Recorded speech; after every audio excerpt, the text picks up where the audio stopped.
Hi, everybody. Peter Lurie here to take you through the week that was on HRTV.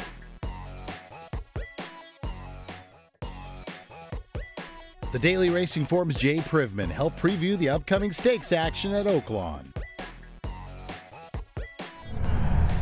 It's really been kind of fun being here the last few days. When Zenyatta got here on Tuesday morning, there was a pretty decent-sized crowd at the airport to greet her, and there have been a lot of people at the track to see her when she's gone to train the last couple mornings. And one of the really neat things this morning was when she went out after the break, she's at a barn that's at the fairly back part of the stable area here. It's a pretty good walk to the track. And the bridle path from the barns up to the gap where she went on was just lined with horsemen who were based here who wanted to see her. It was really kind of a neat scene to see the appreciation that they have for her as well, in addition to, obviously those of us who see her on a regular basis and the fans do. But, I mean, the horsemen are obviously keenly interested in seeing her, too, and it was really kind of a neat scene here this morning. And that'll be on the Friday card. Jay, Saturday, the Grade 1, finally Grade 1, $1 million Arkansas Derby. And again, we're getting to crunch time on those earnings towards getting to Louisville.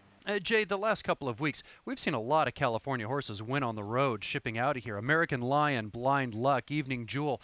Does Lighton of David have any shot to follow in those footsteps?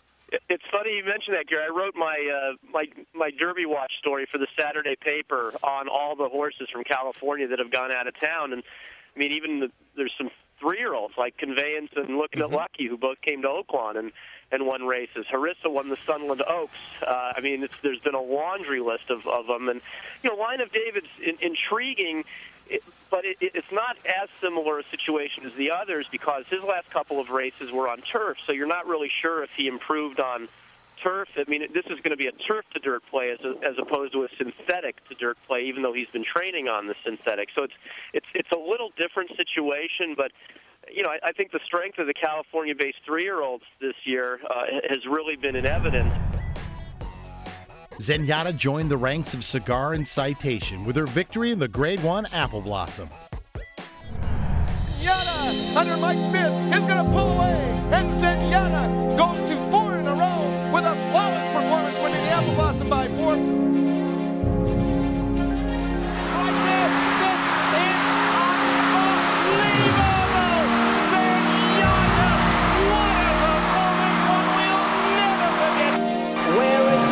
Gonna go. She's got nowhere to go. She's gonna sneak down onto the rail now. They come to home. Dance tonight too. Zenyatta now just looking at her though. Zenyatta is playing with them. Yet another unbelievable winner for that goosebumps right now. You don't like horse racing.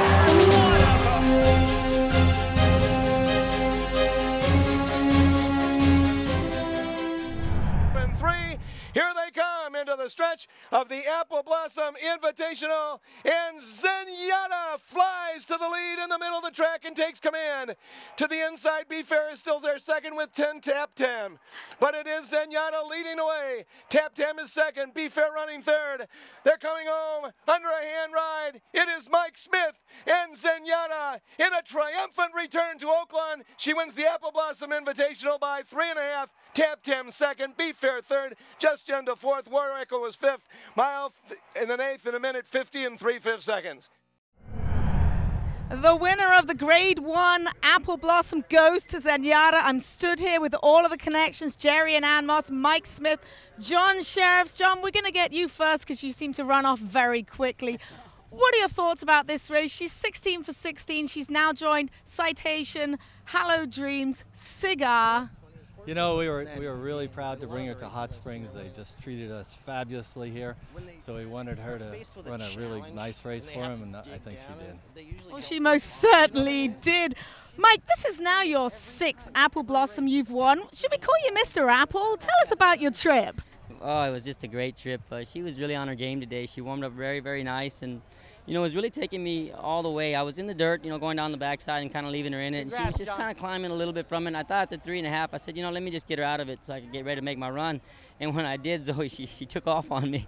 And then I hit the front so soon, but she just kept galloping onto the wire. She pulled up, you know, well within herself, and just so happy to be back here, and she ran dynamite. She looked like she was getting ready to bow down for the crowds about the 8th pole or stop and have a sandwich. She was thinking about just turning and taking a bow and then continuing on. Well, thanks, Mike. Jerry and Ann, what about this ride you've had with her? 16 races. It's been 2 years since she jetted to superstardom. Tell us about the ride, Ann. Well, we're in thrill. I mean, she's amazing. She's from another planet, I believe, and to bring so much joy to so many people is wonderful. What about she shows up and does it, and she loves herself, and I think that's a great way of living life. What about the fans here at Oaklawn? There's been thousands of people come out just to see her. They're the best. Everyone here has been so kind and wonderful, and they were really nice to us when we came 2 years ago, and we really like it here. I know a couple of people have real estate agent cards, you know. Everyone's. The next day, jockey Mike Smith called into race day to talk about Zenyatta's landmark win. Mike, you know, putting this into perspective, and I think this has kind of been lost in just her greatness, the fact that she's now with Citation and Cigar winning 16 races in a row, and not only did she do it, she does it to start off her career. I mean, how does that sound to you? What does that mean to you when you hear that? Well, I mean, not only that, I mean, those are two, of course, great horses, but I mean, you know, she's doing it at the highest of levels, you know, competing against the best of the best, so it's pretty incredible. And, you know, she's never been beat by she did it, too, which is even more amazing. That's right, staying perfect all the way through. We heard of the passing of Personal Ensign yesterday. She had passed away on Thursday at the age of 26. Zenyatta had equaled her record of 13 wins. What came across your mind when you heard about that? I actually didn't hear about it until after the race. It was sad. I mean, she was a great raceman, and of course the Phipps family were very good to me. They're pretty close to him, and my condolences goes out to him. And Mr. Moss really, Personal Ensign is one of his favorite racehorses, so it was kind of sad for him. Racing lost a champion this week with the passing of the undefeated mare Personal Ensign. What was it about her, both physically and mentally, that separated her? Well, Carol, I think one of the things was she was pretty push-button to train. So, you know, she didn't get my way that way, and I was able to pretty much do with her what I wanted to do with her. And so when she was coming into her races, you know, I felt like, you know, I had a lot of confidence that I'd done the best that I could do to get her to, you know, where she needed to be on race day. And the other was, you know, obviously, and we especially saw it in the Breeders' Cup race, you know, she had to have a will to win, because that day there wasn't anything that I did or Randy Romero did. It was just, I think it was her will to win, and she was, you know, she looked hopelessly beat, got up to win. So I think between, you know, her making it fairly easy for me to train her and being pretty push-button, and, you know, her desire to go out and to run a race was, you know, made her something special.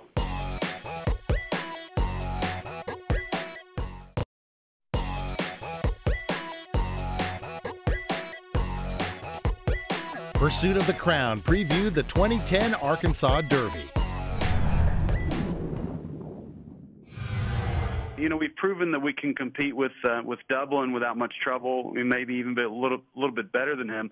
The horse of Pletcher's, you know, if he runs back to the Kentucky Jockey Club form, and he may very well have needed a race running over Tampa, because, you know, for those of us that know, the Tampa track can be real tiring.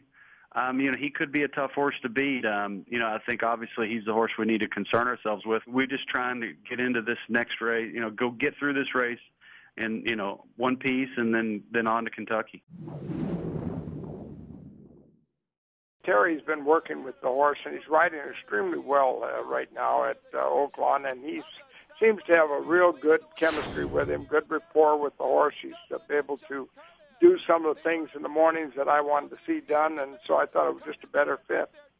Well, I was really happy to see us get inside, although this race is a mile and a eighth, and the last one was a mile and a 16th. We do have a little bit, you know, longer run to the turn, But with those horses of that caliber, so many times they bunch up on that first turn. So an inside post, I think, does, serve any of us, better. So I was ecstatic to see her get the 2-hole. That's excellent.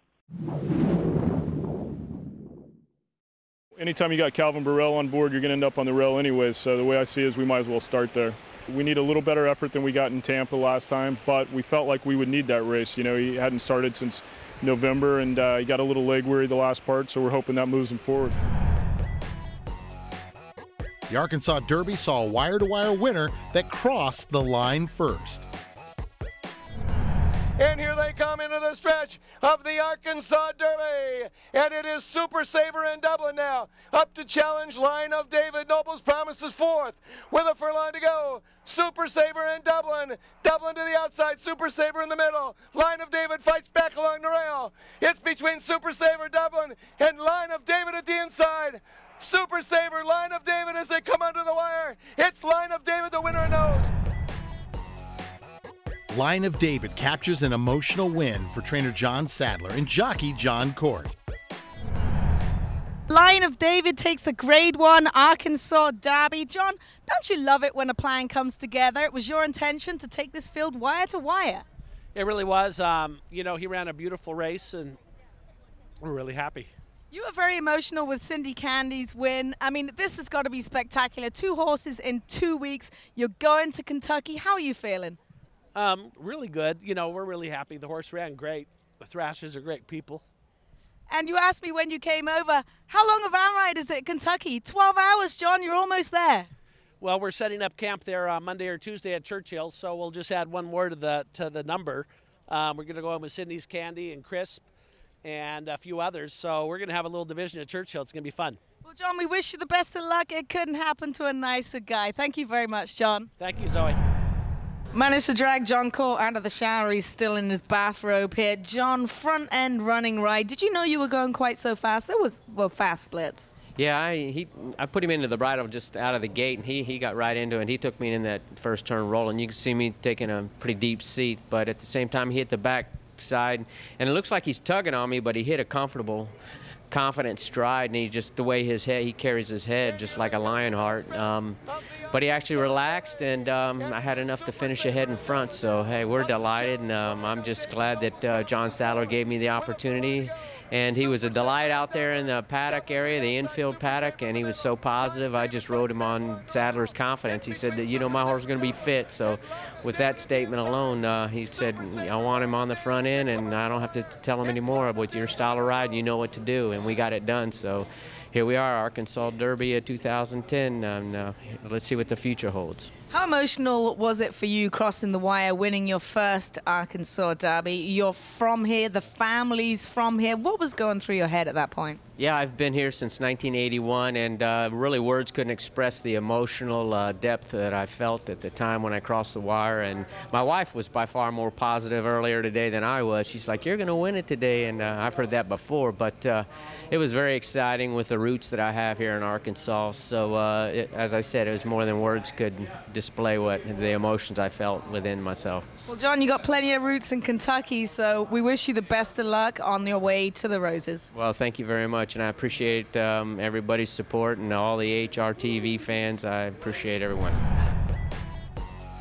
Zoe, Jill, and Aaron wrap up the excitement of Arkansas Derby weekend from Oaklawn Park.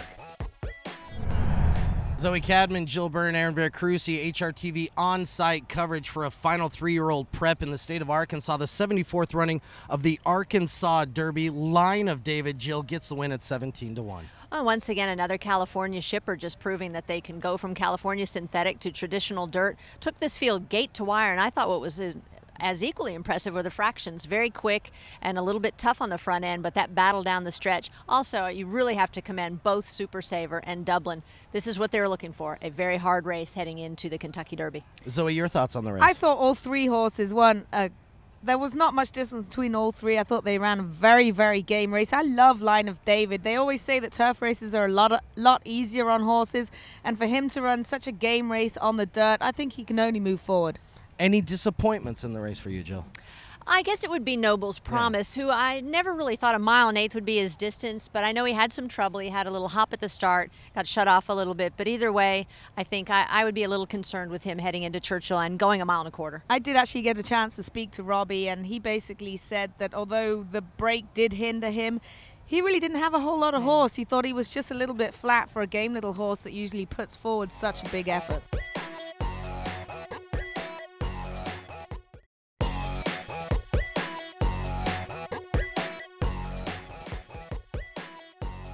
At Keeneland, the Toyota Bluegrass produced the longest prize winner in its history. Oh, he's a talented individual, and you know, he's in the right hands. Todd does a tremendous job, and you know, some of his better races, were here at Keeneland. This horse, and hopefully he'll show up and run one of those today. We've thought high of the horse all along, and he's continued to meet our expectations. His last race was a little unorthodox, but he got a great bit of seasoning, some graded earnings, and I think it's just the next step in trying to get him to the Derby the right way. He came out of the Tampa Bay Derby in very good shape. Most horses haven't done well going from a mile and a 16th to the mile and a quarter in the Derby. So we thought this was a good opportunity to give the horse additional seasoning, a little more stamina, and also secure a place with the graded earnings depending on who enters and how much is necessary.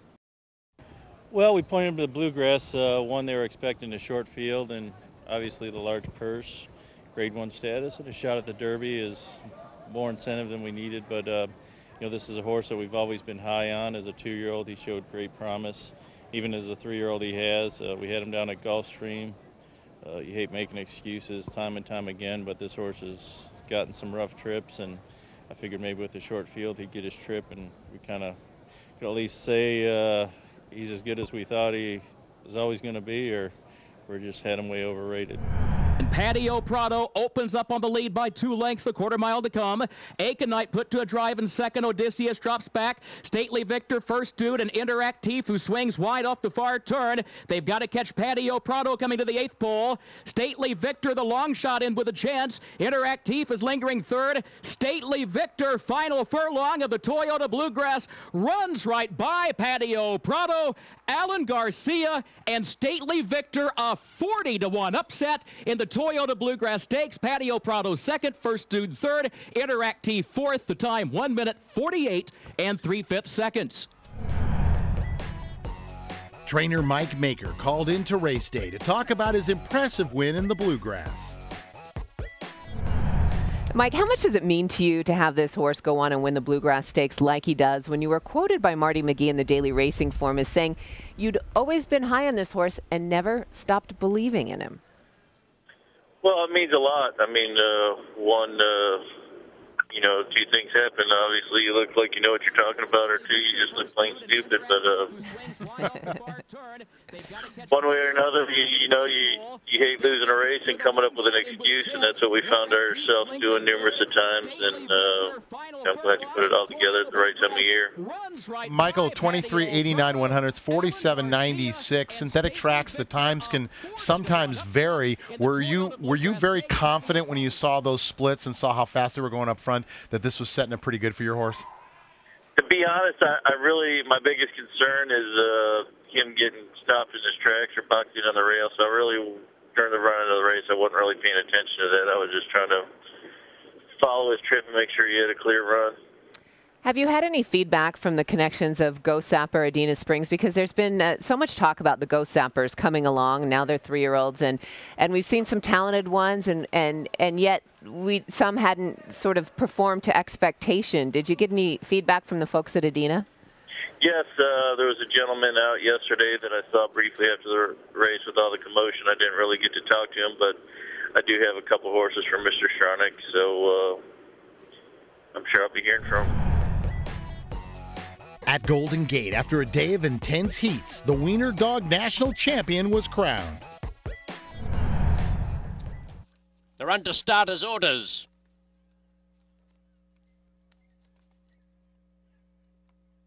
Racing.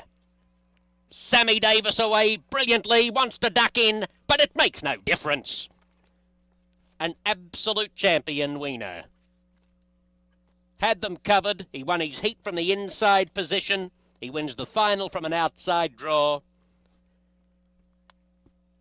There's his tennis ball to chase.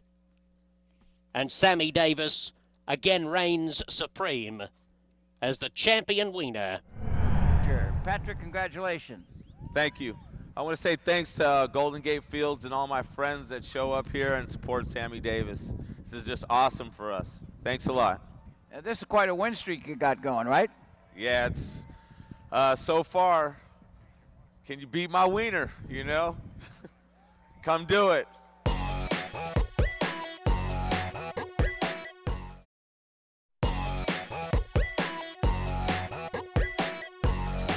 Churchill's Darren Rogers joined RDA and discussed the current 3-year-old picture.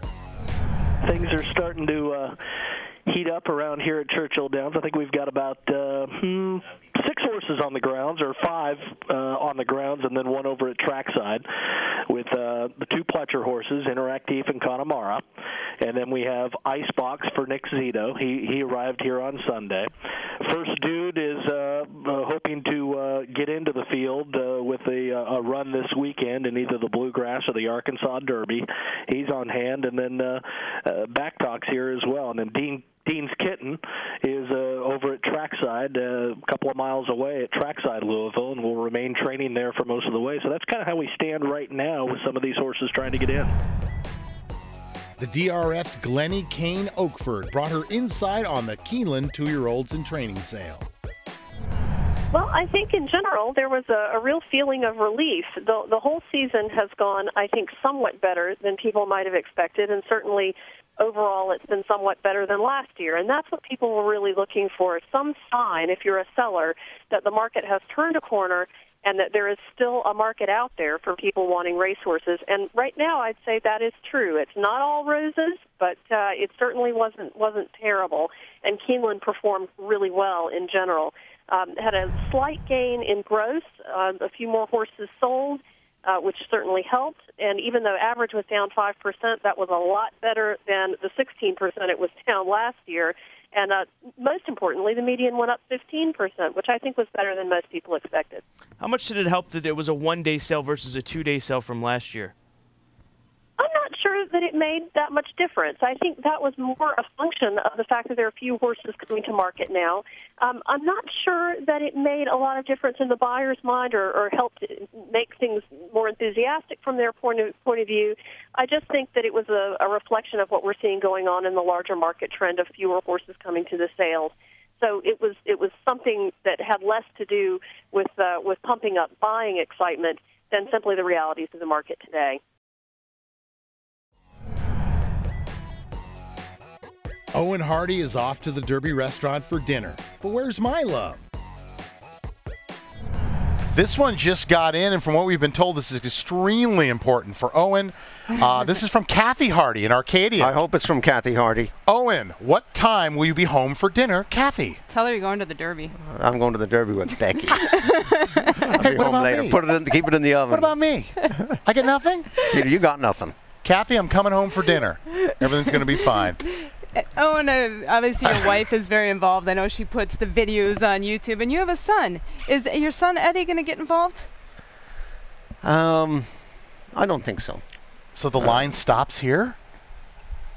Well, I've got plenty of cousins, nephews and nieces, uncles and aunts, I don't and plenty know more many Hardys trainer out there. sons not to get involved at some point. Well, maybe somewhere down the road, but he's got other interests right now. He's 17, and you can imagine what his main interests are. Girls? No, that's one of them. Well, yeah. there you go.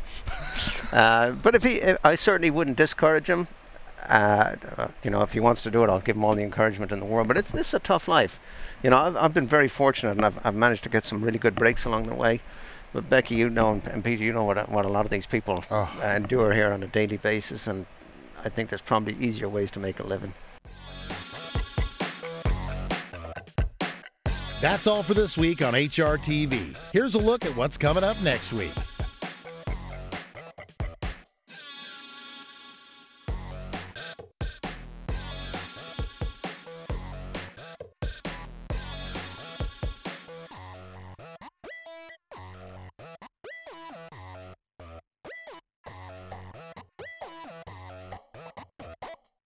Connections of Shem, but give the winner. Gary, with the flying dismount, Angel Cordero a la Frankie Dettori. I'm not. Yeah, there definitely wasn't a Dettori. The Tory gets a lot more height. 1,573. The prices are not available, and while Crispin is jumping off doing his best Cordero Tory impersonations, there's an objection. Does it involve the top two? I think they may disqualify Joe Crispin due to the poor discount.